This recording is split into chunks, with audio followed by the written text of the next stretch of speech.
तो फिर हेलो भाई, उम्मीद करो तो कि बढ़िया ही होंगे। तो मैंने बिना किसी बकचोदी के चालू करते हैं। तो एक्चुअली यार, जैसे कि तुम्हें पता ही होगा, तारीख है 10 नवंबर, 11वां महीना, मंडे, नो न्यूज़ मंडे 2025। तो बात आती है मैंने कौन कौन सी ट्रेड करी। तो भाई सबसे पहले तो लंदन सेशन की बात कर लेते हैं। न्यूयॉर्क की तुमको आगे होगा तो पता ही चल जाएगा। तो लंदन में भाई मैंने यार ट्रेड करा खाली जीजे जीजे में तीन ट्रेड घुमाई, दो का एसएल बजा सेम बायस से, और तीसरी ट्रेड गैंग बैंग गई कि उनको भी रिकवर कर दिया और भयंकर $20 मेरे को फालतू भी दे के गई। तो ठीक है, तो ओवरऑल मैं तुम्हें सिनेरियो भी बताता हूँ मैं क्या करूंगा। अभी तक वही रूल वगैरह तो मेरे हिसाब से मैंने ब्रेक करा है नहीं। तुम्हें पता ही होगा, 2 बार साड़ो ने मेरा अकाउंट रीसेट कर दिया। तो मैं क्या करूंगा, $120 बनाऊंगा। $120 के बाद ट्रेड करना छोड़ दूंगा जब तक पे आउट नहीं मिल जाता। और मे बी तब तक मैं भी एक $1 का अकाउंट बाय करूंगा या फिर ट्रेड नहीं करूंगा जब तक पे आउट नहीं मिल जाता। बस मेरा ये सिंपल सा ओवरऑल प्लान है। बस यही था। अब बात आती है कैसे मैंने ट्रेड ली, वो बताता हूँ। सबसे पहले तो भैया जो जिसमें मैंने ट्रेड नहीं ली वो है गोल्ड।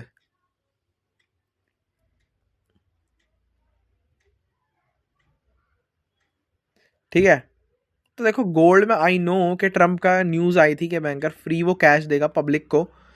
ट्रम्प ने ट्वीट डाला है क्योंकि उसने टैक्स बढ़ा दिया ना हर जगह से। तो भाई पैसा आ रहा है तो उनको गरीबों में बांट रहा है। तो इस वजह से स्टॉक मार्केट अच्छी खासी पम्प्ड अप हो रही है। तो भाई आई नो कि मार्केट डाउन ट्रेंड में थी ओवरऑल, लेकिन अब जिस तरीके से लग रहा है ना, इसने देखा जाए तो भाई इन सबको ब्रेक करा है हाइस को, और हैवी एशियन सेशन से अपसाइड गई है। तो मेरे हिसाब से अब हल्का सा पुल बैक आना चाहिए था। अब ये नहीं आ रहा, तो मेरे हिसाब से अब ये आएगा। न्यूयॉर्क सेशन में पुल बैक आने के चांसेस है। और बात रही लो रेजिस्टेंस लिक्विडिटी, तो भाई अच्छी खासी है। एक सेकंड जरा देना, मैं बोलूँ। बात रही लो रेजिस्टेंस लिक्विडिटी की, तो अच्छी, अरे यार, तो अच्छी खासी है 1 आवर की यहाँ पे। ठीक है, और यहाँ पे अच्छे खासे फेयर वैल्यू गैप्स। तो मेरा जस्ट ये सिंपल सा था। मैं भी अब लंदन में पुल बैक नहीं दे रहा, तो मैनिपुलेशन के पीरियड में अब हैवी चांस है कि रिवर्स रिट्रेसमेंट न्यूयॉर्क में देगा। तो जस्ट मेरा यही था कि यार लो रिस्क लिक्विडिटी भी अच्छी है। तुम देखो ना यार, मार्केट इसको क्यों नहीं स्विप करना पड़ेगा, क्यों नहीं स्विप करना पसंद करेगा। और यहाँ पे आवरली फेयर वैल्यू गैप है। ऐसे आके इतना, फिर ऐसे अपसाइड, लेकिन ऐसा मार्केट ने कुछ नहीं करा। All the time market London session में मैनिपुलेशन मैनिपुलेशन अपसाइड, बस इतना ही रही। तो मैंने ट्रेड इस पर इतना नहीं ध्यान दिया। बात रही जीजे की, तो भाई जीजे बहुत ज़्यादा जूसी था, जैसे कि तुम देख सकते हो। अब देखो, बात आ जाओ मैंने कैसे ट्रेड ली। तो जैसे ही मैंने देखा मार्केट इतने टाइम से डाउन ट्रेंड जा रहा था। रीज़न ये all the way new week opening gap fill करने का, और मार्केट ने फाइनली इसको ब्रेक कर दिया था। और करंटली अभी मार्केट जैसे बाय द न्यूज़ भी, लेकिन साथ में अभी ये अपना ट्रेंड चेंज करने को हो रहा है, बिल्कुल अपसाइड की तरफ जाने के लिए। मैंने इधर देखा मार्केट इधर क्लोजेस्ट, इतनी हाई टाइम फ्रेम की इतनी प्यारी लो लिक्विडिटी है। मार्केट इसको क्यों नहीं क्लेम करना चाहेगा। ठीक है, आई नो कि जैसे मैं गोल्ड में सोच सकता था कि बैंकर मार्केट ऐसे बेरिश जा सकती है, आई नो बिल्कुल जा सकती है। और यहाँ पे 5 मिनट की इनफ लिक्विडिटी भी है कि मार्केट ग्रैब कर सकती है। लेकिन लेकिन लेकिन जिस हिसाब का मार्केट का भी ऑर्डर फ्लो था, जो कि था pure bullish order flow respect, मतलब बिल्कुल प्योर ऑर्डर फ्लो रिस्पेक्ट था, ठीक है, बुलिश का। तो उस हिसाब से मार्केट भाई ईजीएस्ट मेरे हिसाब से कंटिन्यूएशन ट्रेड लेना बनता था। आई नो ये इन लिक्विडिटी के बेसिस पे रिवर्स रिट्रेसमेंट दे सकती है और बेरीज जा सकती है, लेकिन क्या पॉसिबिलिटी, क्या परसेंटेज है, मेरे हिसाब से ना। रीजन क्योंकि भाई मार्केट है लेजी एज फक। तो मार्केट को लिटरली, जो मार्केट को सबसे आसान चीज लगती है ना, मार्केट करती है वो। I know sounds crazy, but यही रियलिटी, और इस रियलिटी ने भाई आमे को मतलब ठीक ठाक बना के दिया है। ठीक है, तो मार्केट का भाई मेरे हिसाब से इतनी बिग टाइम फ्रेम की लोअर लिक्विडिटी, मार्केट इजीली बस कंटिन्यूएशन जाके क्लेम कर सकती है। लेकिन बात रही इन 5 मिनट की लोअर लिक्विडिटी की, मार्केट इसको इन लोज और फेयर वैल्यू गैप्स 4 आवर के और 5 मिनट की लिक्विडिटी को कैसे क्लेम कर सकती है। तो भाई मार्केट को सबसे पहले मैनिपुलेट करना पड़ेगा अच्छा खासा। बेरिश जो जो बुलिश ऑर्डर फ्लो है उसका डिसरिस्पेक्ट करना पड़ेगा, और फिर कहीं 1 मिनट की एंट्री वगैरह जो मार्केट देती है वो देनी पड़ेगी। लेकिन सवाल उठता है कि मार्केट ये देने के लिए तैयार है, क्या मार्केट दे सकती है, चांसेस है, मेरे हिसाब से नहीं। ठीक है, आई नो कि वह मार्केट ने छूटते ही इस हाई को रिस्पेक्ट कर लिया था, और उसी बेसिस पे मैंने क्या करा, मैंने जैसे ही देखा ना भाई ये तो इतनी क्लोजेस्ट है हाई टाइम फ्रेम की लो रेसन लिक्विडिटी, मैंने बोला भाई बस ये ऊपर ही जाएगी आज कुछ भी हो जाए। जैसे कि तुम देख सकते हो मार्केट ऊपर ही गई है। पर सवाल उठता है मैंने कितनी ट्रेड्स में मूवमेंट कैप्चर करा। देखो भाई सिंपल था, ऑलरेडी 5 मिनट का ब्रेक और 1 मिनट का ब्रेक ऑलरेडी हो चुका था। बात रही थर्ड कॉन्फ्रेंस की, तो जैसे कि तुम देख सकते हो, मैं मेरी पहली ट्रेड में थोड़ा सा लकी रहा, हुआ गया, मैंने जस्ट ट्रेड घुमाई यहाँ पे, तुरंत एसएल हंट होते होते बच गया मेरा। ये तुम्हें यहाँ पे हंट दिख रहा होगा, लेकिन मेरा एक्चुअली यहाँ पे हंट नहीं हुआ था, to be honest with you. Actually मेरा एसएल हंट हुआ था यहाँ पे। अब जिस तरीके की कैंडल्स यहाँ पे बनी है, मैं डिट्टो एक्सपेक्ट कर रहा था उस टाइम पे यहाँ पे बनने की, और अगर ये मेरी बन जाती तो मेरे ऑलमोस्ट $100 का प्रॉफिट में होता।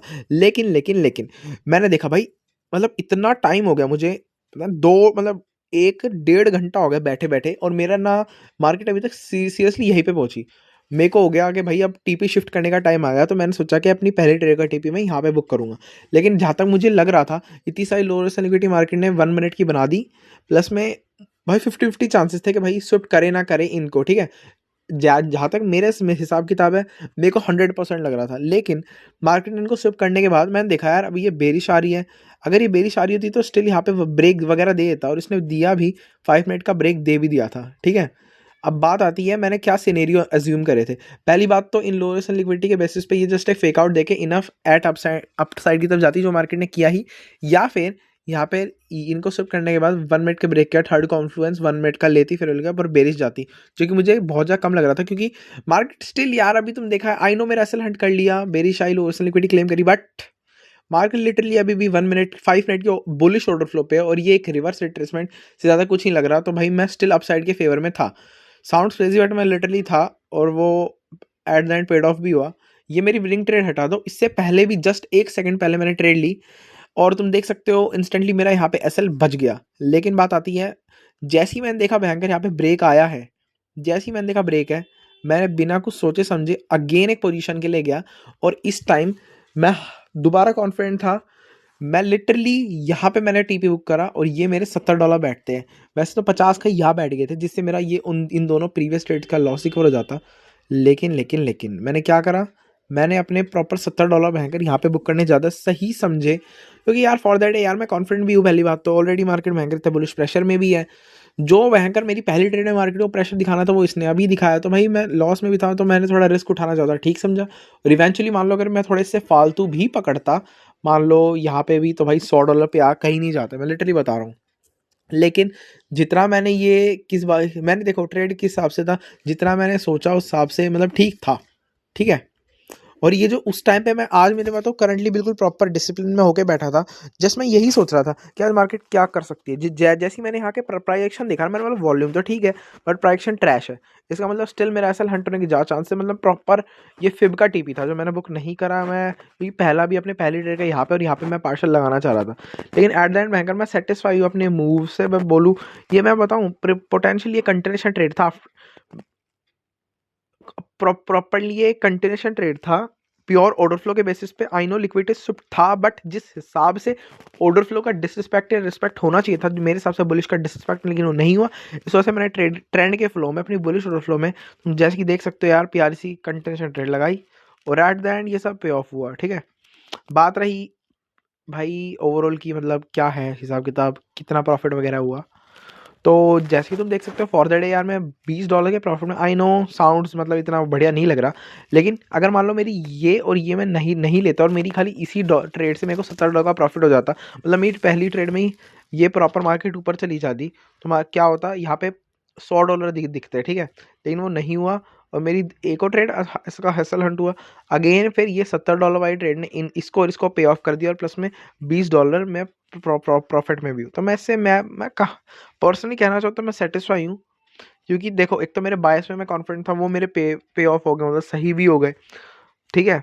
दूसरी बात यार, लॉस रिकवर हो गया। एक्चुअली ये लॉस साड़ा होता भी नहीं, बस देखो इधर भी तुम देखो ना यार, मतलब 19-20 का ही फ़र्क है मेरी। चलो इस वाली एंट्री में भी 19-20, दूसरी एंट्री में 19-20 का फ़र्क है, लेकिन मेरी इस वाली एंट्री में तो बताओ, बस यहाँ पे टीपी था, मतलब बस टिक से मार्केट ने ऐसा हंट करा, और ऊपर बूम। मान लो भयंकर मैं नहीं लेता ना, तो भाई मैं बड़ा वो होता, समझ रहे हो ना, मतलब वो होता, रिग्रेट होता यार, नहीं यार ले सकता था भयंकर। अब ले लिया तो मतलब सेटिस्फेक्शन मिल रहा है, लेकिन स्टिल थोड़ी सी बहुत चीज़ों पे काम करना पड़ेगा। डिसीजन मेकिंग इंप्रूव हुई है, ऑर्डर फ्लो रीडिंग इंप्रूव हुआ है, मतलब ओवरऑल सारी चीज़ इंप्रूव हुई है, ठीक है।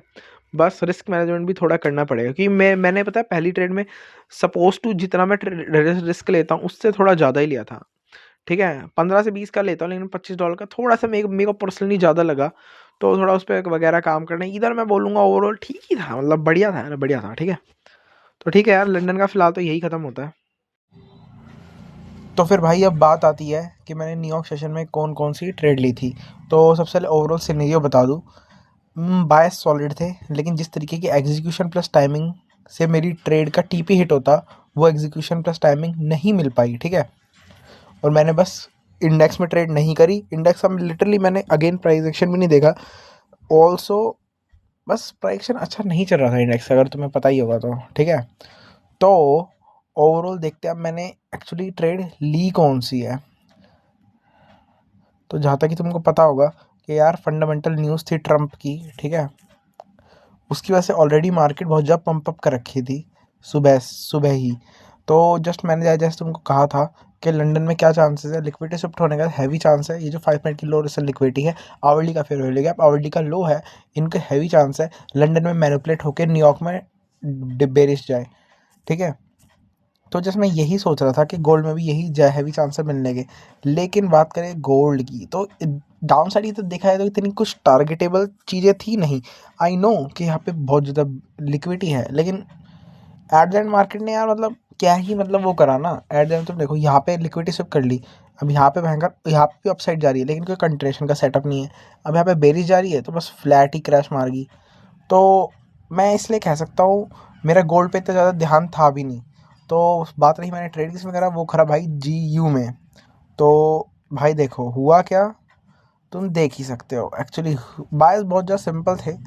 मार्केट थी क्या, मार्केट पोटेंशियली तुम देख सकते हो कि मार्केट प्रॉपर अप ट्रेंड थी, ऑलरेडी ये वाली लिक्विडिटी शिफ्ट कर रखी थी। प्लस में मार्केट ने ऑलरेडी साथ में ये वाला हाई भी शिफ्ट कर रखा था। अब इस ये वाला हाई छूटते ही मेरे दिमाग में आया कि मार्केट भाई पोटेंशियली रिवर्स रिट्रेसमेंट के लिए जा सकती है। लेकिन हुआ क्या भाई, ये टाइम था कुछ, ये था 4:40 4:50 के आसपास। मार्केट ने इंस्टेंटली रैली देना चालू कर दी। I don't know why, but 5 minute के टाइम फ्रेम पे मार्केट ने ना हाई बनाया ना लो, सिर्फ बुलिश कैंडल्स बनाई। भाई अब अगर मान लो रिवर्स रिट्रेसमेंट के लिए जाना होगा तो एटलीस्ट लो रेस लिक्विडिटी तो टारगेटेबल होनी चाहिए ना डाउन साइड की तरफ, जो कि फिलहाल मुझे नहीं दिख रही थी। मैं गया 1 मिनट पे और स्ट्रेट टू द हेल भाई मैंने क्या देखा कि अगर तुम इधर देखोगे ना भाई, मैं लिटरली बता रहा हूँ, इंडिकेटर जब मेरा चालू था तो इधर भाई क्या लो रेजिस्टेंस लिक्विडिटी थी, मतलब डिक साइज, मतलब ये मार्केट कुछ भी करके मार्केट को चाहिए ही थी, ठीक है।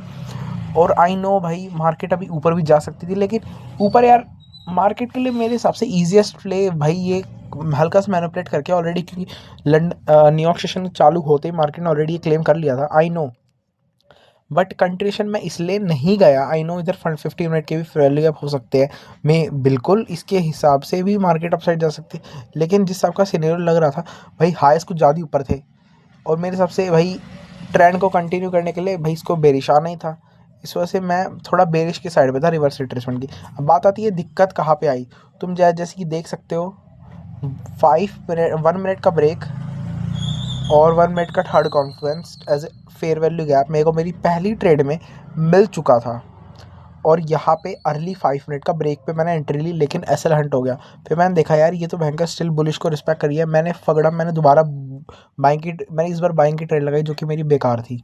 ये बिल्कुल डमैस डिसीजन था। अगर तुम भयंकर एक साइड की तरफ बायस डिसाइड ऑलरेडी कर चुके हो तो दूसरी ट्रेड जब तक नहीं लगानी या फिर दूसरे बायस फ्लिप तब जब तक नहीं करने जो जब तक तुम्हारे टीपी या एक्सपेक्टेड टीपी या फिर जो तुम सोच रहे हो वो चीज़ हो ना जाए, फिर ऑर्डर फ्लो बुलिश या बेरिश आ ना जाए, ठीक है। तो दूसरी ट्रेड डमैश थी। फिर जब मैंने देखा साड़ा है तो दोबारा बेरिश जा रही है, साड़ा मैंने दोबारा बेरिश लगा ली ट्रेड, लेकिन तुम दो से दोबारा ऐसा हंट हो गया। अब भाई अब मेरा अच्छा खासा हो गया था लॉस, जो मैंने लंदन सेशन में कमाया था मेरे भाई सारा गया, ठीक है। लेकिन फिर मैं दोबारा एक थर्ड ट्रेड पे भी गया। थर्ड ट्रेड पे तुम जैसे ही एज यूजुअल देख सकते हो साड़ा दोबारा ऐसा हंट हो गया, ठीक है। यहाँ पे ऐसा होना था लेकिन मैंने पर्पल लाइन पे एग्जिट करा, तो इसका मतलब 19-20 का स्टिल फ़र्क आया है। बात रही इस दूसरी ट्रेड की, तो यहाँ पे एग्जिट होता है, यहाँ पे एग्जिट हुआ है। तो भाई स्टिल इस वजह से मेरा ओवरऑल $50 के लॉस में आ गया। अकाउंट ऑलमोस्ट ब्रेक इवन से -20 में चला गया। अब जैसे कि तुम देख सकते हो, अगर मैं मान लो 5वीं ट्रेड भी लगाता, जो कि मैं नहीं लगाता, एक्चुअली मुझे ये तीसरी वाली भी नहीं लगानी चाहिए थी, बट मैंने लगाई। हुआ क्या भाई, लिटरली यहाँ पे एग्जीक्यूशन था ही नहीं, मार्केट जस्ट फॉलोअर्स फ्लिकर कर गई न्यूयॉर्क सेशन खुलते ही। ये 6:50, ये 6:55 और ये लिटरली 6-7 बजे ही कैंडल मार्केट ने ब्रेक देना चालू कर दिया। और एज यूजुअल तुम देख सकते हो मार्केट ने पूरी लो रेजिस्टेंस लिक्विडिटी स्विप करी है, ठीक है। तो ये जो रिवर्स रिट्रेसमेंट का सेटअप था बिग टाइम फ्रेम के अकॉर्डिंग टू बहुत बहुत ज़्यादा वैलिड लग रहा था। बस मेरी गलतियाँ क्या थी, जब तक ऑर्डर फ्लो प्रॉपर तरीके से रिस्पेक्ट या डिसरिस्पेक्ट नहीं हो जाता मेरे को तब तक ट्रेड नहीं घुमानी थी। प्लस में यार जस्ट मार्केट ने भी मतलब यार लो बिग टाइम फ्रेम की लिक्विडिटी शिफ्ट करी है, अब छूटते ही थोड़ी ना मतलब कभी बेरिश चली जाएगी, यही ये भी तो बात है ना। तो ज़रा पेशेंस और थोड़ा कॉमन सेंस का यूज़ करना, ठीक है। और भाई एग्जीक्यूशन प्लस टाइमिंग तो मेरी ट्रैश थी ही। बाकी तो यार बायस सॉलिड थे, तुम्हारे भाई को आता सब कुछ है, बस मैं बोल रहा हूँ ना कॉमन मिस्टेक्स ही है अभी भी, थोड़ी बहुत कभी कभार। बल्कि आप तुम लंदन सेशन में देखते हो बिल्कुल मैं पेशेंट था और भयंकर बिल बस एक टिच ट्रेड लगाई थी, लेकिन अब वो भी ऐसा उसका भी हैसल हंट हो गया, लेकिन एट द एंड भयंकर कॉन्फिडेंस था जो मैं कर रहा हूँ, तो इस वजह से भाई प्रॉफिट बन गया, ठीक है। लेकिन इस बार तो भाई स्टिल इस बार भी कॉन्फिडेंस था, लेकिन उस हिसाब का टाइमिंग प्लस एग्जीक्यूशन नहीं था जिस हिसाब से मैं सोच रहा था। तो ओवरऑल ठीक ही है भाई। अब स्टिल देखते हैं अभी क्या करती है मार्केट। बात रही गोल्ड की, मैंने तुम्हें बता ही दिया गोल्ड में क्यों नहीं लिया, थोड़ा ट्रैश प्राइक्शन था, अप साइड की तरफ भी सारा एंट्री नहीं ना, डाउन साइड की तरफ में एंट्री, डाउन साइड की तरफ में एंट्री थी और लिक्विडिटी भी थी, लेकिन बस एंट्री वगैरह ही नहीं थी मतलब ढंग से, समझ रहे हो ना। थर्ड कॉन्फ्लुएंस प्रॉपर 5 मिनट का जो सिस्टम मैं बता रहा हूँ तुमको, कंटिन्यूशन कॉन्फ्लुएंस कुछ नहीं था, मतलब समझ जाओ सिनेरियो ओवरऑल ये है। बात है इंडेक्स की, भयंकर मैंने कद्दू वर्गा नहीं देखा इंडेक्स, जरा तुम्हारे सामने ही जस्ट एक नज़र मार लेता हूँ। मार्केट तुम देख सकते हो यार अपसाइड की तरफ ही जा रही है भाई। मैं तो देखना भी बस छोड़ो यार, नहीं देखा तो नहीं देखा, कोई दिक्कत नहीं। बात रही कल की, हाँ बात रही पीएनएल की, भाई पीएनएल जरा देख लो।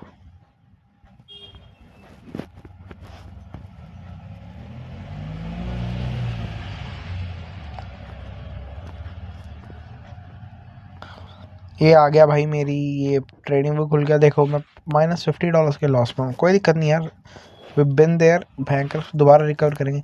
ये तो होगी मेरी लंदन सेशन की ट्रेड, ये 3 और ठीक है, लंदन सेशन की ट्रेड होगी। बात रही ये वाली थी मेरी पहली शॉर्ट पोजीशन, दूसरी लॉन्ग पोजीशन, ये जस्ट गलती से लग गई थी, फिर मैंने एक दोबारा लगाई और ये एक शॉर्ट दोबारा लगाई, और तुम देख सकते हो एट द एंड भयंकर बायस वगैरह तो तुम्हारे भाई के सॉलिड जाते हैं, बस एग्जीक्यूशन में 19-20 का फ़र्क आ जाता है, थोड़ा कॉमन सेंस का भी, प्लस टाइमिंग नहीं बैठ पाती बात, इसी वजह से एसल हंट होते हैं। बाकी ओवरऑल तो भाई थोड़ा ग्रेड कह सकता हूँ मैं, प्लस ओवर ट्रेड में इसे कहूँगा, क्योंकि लिटरली ओवर ट्रेड ही हुआ है एट द एंड, चाहे मैंने कुछ भी कर लिया हो, लेकिन 3-4 ट्रेड लेना है थोड़ा बेवकूफ़ी है। Even I know maximum 3 trades, थोड़ा भाई रूल्स भी किसी रीज़न की वजह से ही है, ठीक है, उनको स्टिल फॉलो भयंकर करना ही है यार। बाकी तो यार ओवरऑल ठीक ही है, अगर तुम्हें और कोई मिस्टेक लगी है तो भाई बता देना, वरना भाई मैं दोबारा ही बना दूंगा, मेरे को इतनी टेंशन वगैरह लगी तो। ठीक है फिर भाई, आज की वीडियो खत्म होती है, पीस।